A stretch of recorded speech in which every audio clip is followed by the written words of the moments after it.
Hello, I'm Deborah Billingsley, Kansas State Board of Pharmacy. There is a prescription drug abuse epidemic taking place in this country. This epidemic is present in every state and affects everyone, regardless of race, gender, education, or income. I'd like to introduce you to a new video that recently premiered at the annual meeting of the National Association of Boards of Pharmacy. This engaging and informative production was produced by the Anti-Diversion Industry Working Group. It's intended to help pharmacists and pharmacy technicians identify potential signs of prescription drug diversion. Please take the next few minutes to watch and learn more about the red flags that can alert you to possible signs of drug diversion, which may be occurring at your pharmacy. Thank you. I'd usually look for a time of day when there were lots of people at the drug counter. That way the pharmacist would be in a hurry and maybe not notice that my oxy script was for that many pills.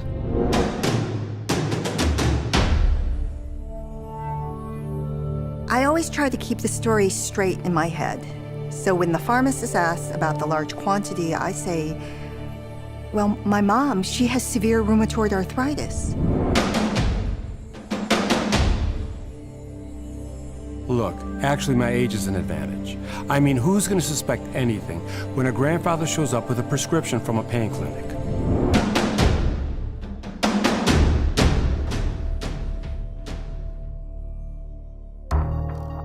There is a critical moment in the interaction between pharmacist and patient in which a decision must be made. Does this prescription pass the truth test? Are there warning signs that flag this person as a potential abuser or diverter?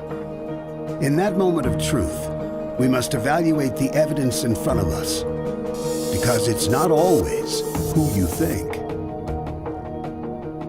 Opioid abuse is a nationwide epidemic. Every 19 minutes, someone dies from an unintentional drug overdose. And when it comes to overdose deaths caused by prescription drugs, nearly 3 out of 4 are caused by painkillers. The number of deaths involving opioids now outnumbers those from cocaine and heroin combined. Regulations from federal agencies and state pharmacy boards indicate that a pharmacist has a corresponding responsibility to that of the prescriber to ensure that a prescription being filled is one for a legitimate medical purpose. Red flags, identified by these regulatory agencies, are circumstances surrounding the presentation of a controlled substance prescription that should raise a reasonable suspicion to the pharmacist about the validity of that prescription. How can we know when we're face to face with a prescription drug abuser or diverter?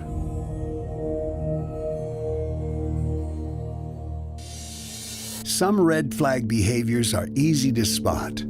Others can be less apparent. Here, a pharmacist is faced with a group carrying prescriptions for the same drug. Hi, how can I help you? Another oxycodone, 30 milligram, quantity of 180, from that pain clinic in Platteville. So, you're a patient of Dr. Sebastian's. I want to be sure to explain the proper dosing to you. Can you tell me what you're being treated for? Migraine.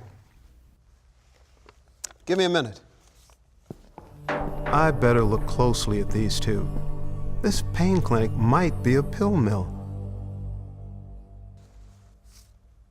You two live together. Are you related? I'm his aunt. So you've got a prescription for 120 oxycodone, 15 milligrams, and another for amoxicillin, 250 milligrams from Dr. Sebastian. He's got that clinic out in Platteville, right? Platteville's about 120 miles from here. I see we've got your insurance on file. Will this be paid using your prescription insurance card? I'll use the insurance card for the amoxicillin, but I'll be paying cash for the oxycodone. Give me a minute. For every unintentional overdose death from opioids in 2010, there were 733 non-medical users. Emergency room visits resulting from pharmaceutical abuse, with no other type of drug or alcohol involved, almost doubled between 2004 and 2010. Pharmacists can prevent diversion of controlled substances by recognizing red flag behaviors. These include similar or identical prescriptions being written for the same controlled substances regardless of patient factors like weight or age, customers presenting in groups with the same prescription or prescriber, and prescribers or patients who are located an unusual distance from the pharmacy. What finally got me caught was that we used to travel in a posse. So there'd be 2 or 3 of us at the drug counter, and this particular pharmacist started asking questions. Drug addicts will often combine prescription medicines to intensify the effect. This is referred to as a drug cocktail and involves mixing an opiate with a benzodiazepine and a muscle relaxant.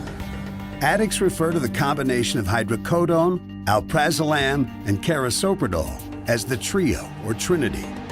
Often hydrocodone is replaced with oxycodone to create the cocktail ironically referred to as the Holy Trinity.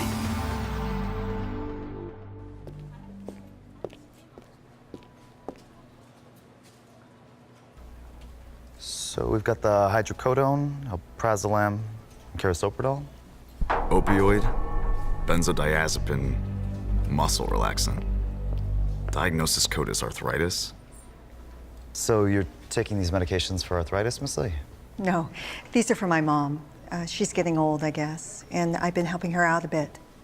Let's see, this is from Dr. Malvina. She's, what, a gynecologist, right?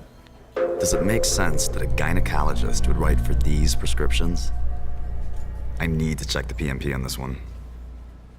Okay, I'll be back in just a few minutes.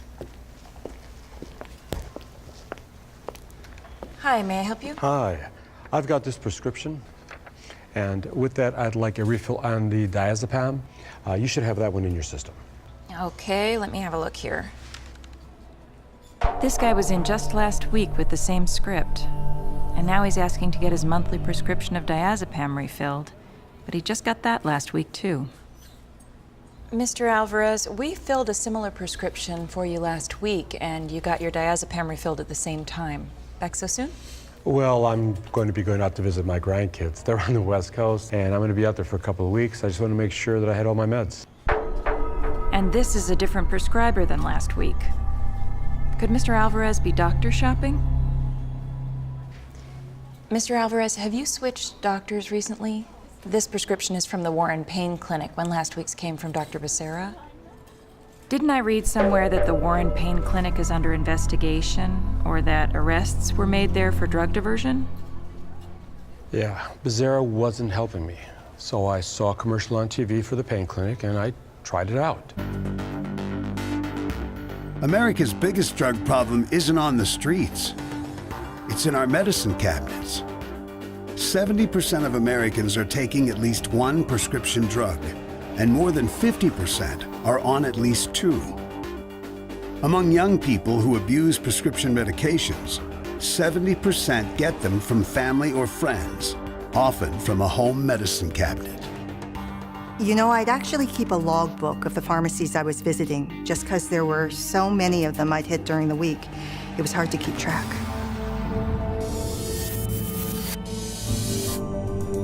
More Americans abuse prescription drugs than the number of cocaine, hallucinogen, methamphetamine, and heroin abusers combined.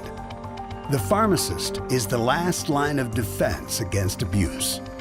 Problem prescriptions can often be identified by using common sense, practicing good pharmacy, and looking for red flags that suggest the prescription may not be legitimate. Here, the pharmacist notes some unusual behaviors from the prescription holder. This young lady seems nervous. Her pupils are like pinpoints. I wonder if she's high. Hello, how can I help you today? I need to fill this prescription for Xannies. Xannies.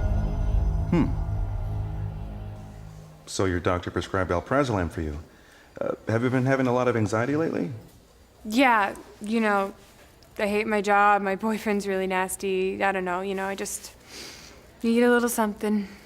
Let me take a look here.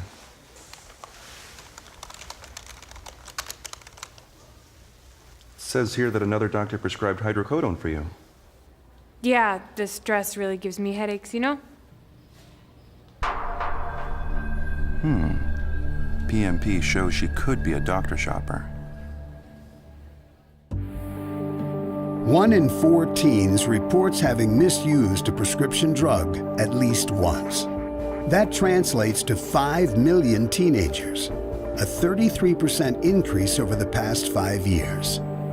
By recognizing red flags to help establish the validity of a prescription, the pharmacist becomes the last line of defense in preventing this abuse. Look for unusual behavior, like the use of street slang, and check for multiple prescribers. You know how sometimes you have to hit bottom? Well, I've been straight for a while now. I guess you might say I owe my life to that pharmacist for being so careful and for refusing to fill that prescription I brought in.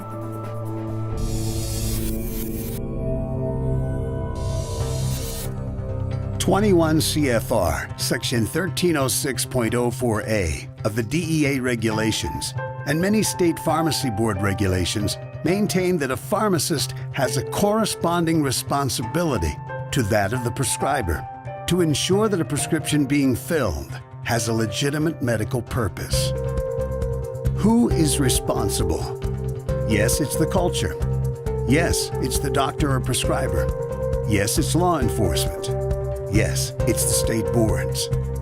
But you, the pharmacist, have a corresponding responsibility.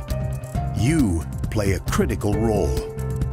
When you are in that moment of truth, will you recognize and act upon the red flag?